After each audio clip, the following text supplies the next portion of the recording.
Hey everybody, Dave Dickey here, and today we're going to talk about something that is pretty much the underlying cause of most people's problems. And what that is worry. Worry about bills, worry about your job, worry about school grades, worry about what somebody else will think. And all of this worry leads to a whole lot of other problems. Self-doubt, depression, undue pressure, all kinds of fears, and everything that will just ruin your day. And you may be asking yourself, yeah, I've got those worries, but where does it come from and how do I stop it? Today we're going to explore a little bit about how that comes about and a couple of ways that you can start right now, today, getting rid of that worry. It comes from your programming. And, you know, as a teenager, you think, well, you know, your parents are wrong and all of that. And, you know, at some point you're right. You know, we're all manifesting creatures and we're born into this world with the understanding that we can create anything we want. And you watch little kids and they'll make castles out of empty boxes. And that's just the way it is. And when we get older, you know, we're told, hey, quit imagining, quit daydreaming, get down to reality. Get down to what I told you is the reality of your life. You know, it's, for example, you know, what's your name? How do you know that? Because somebody told you that. Somebody else decided what your name was going to be. And that's what you live with your whole life. So when you're a child and you're growing up in your teen years and everything, your parents and those peers around you do exactly what they should be doing, and that's attempting to guide you to living a great life, as great a life as possible. Unfortunately, the only information they can draw on is what they've been told. And what they've been told and what their parents were told and their grandparents and so on, for the most part, is all about if you don't do this, you're not going to have that. So you must do this or there's going to be a lack of that. And you better worry about the lack of that because nobody wants the lack of that. So if it seems like you don't care, then there's something wrong with you. You must care, you must worry, you must struggle, you must do hard. You've got to work harder. How many times have you heard that when you're a kid, you know? You've got to work harder on your grades. You've got to do this, you've got to do that. How many people today in 2013 have discovered that after all the education that they worked so hard for and worried so much about, they've got a job that pays a tenth of what they were expecting to make, and it has nothing to do with what they were going to school for.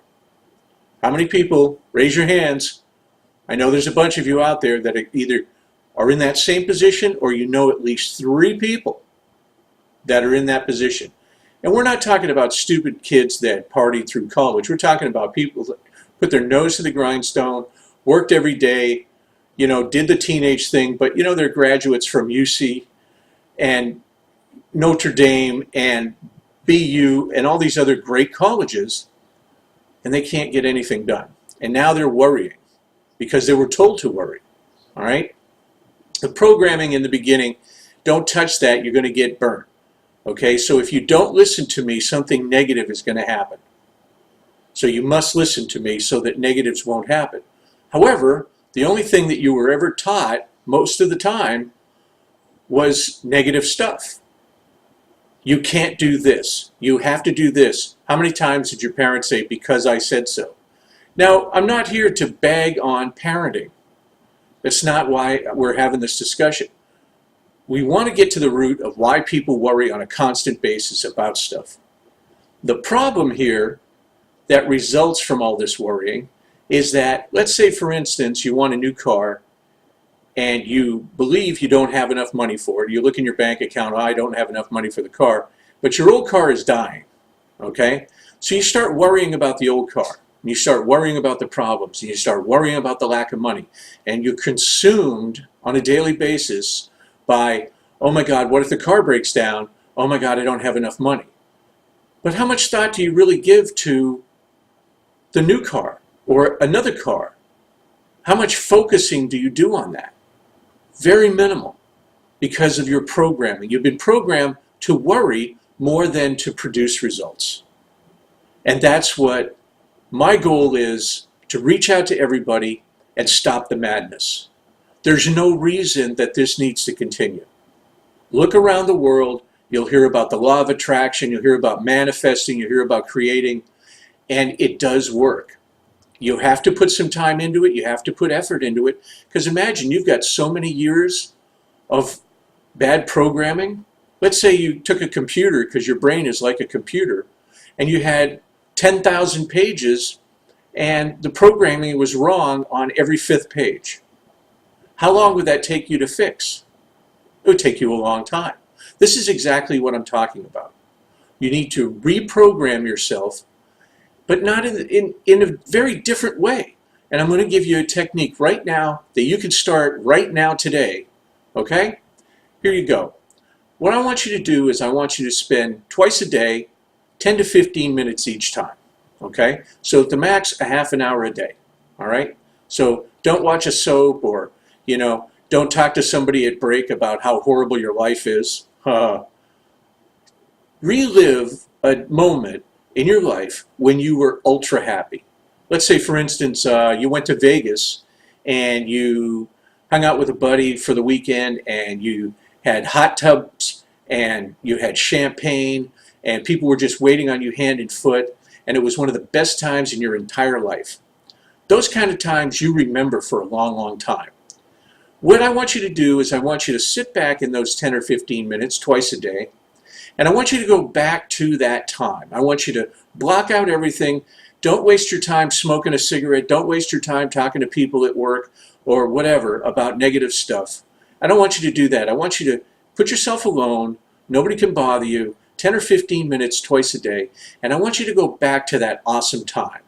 I want you to go back right there to the people, the sights, the sounds.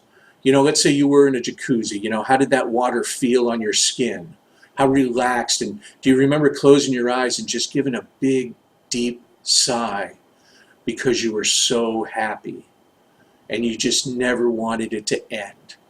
What I want you to do is I want you to go back into that moment. I want you to sit back and relax and close your eyes and breathe slowly. And just take long, deep, slow breaths while you go back into that ultra happy moment and relive it. And I want you to do this twice a day. And believe me, after a few weeks, you're going to see a noticeable difference. One of the things you don't want to do is look for differences right away, because as you're working on the inside, slowly but slowly, it'll show on the outside. But this is your free gift for today. I want you to go back to that happy place 10 or 15 minutes twice a day and just stay there and experience it as if you were time traveling and it was happening all over again. Until next time, this is Dave Dickey. My reality is not your reality. What are you creating today?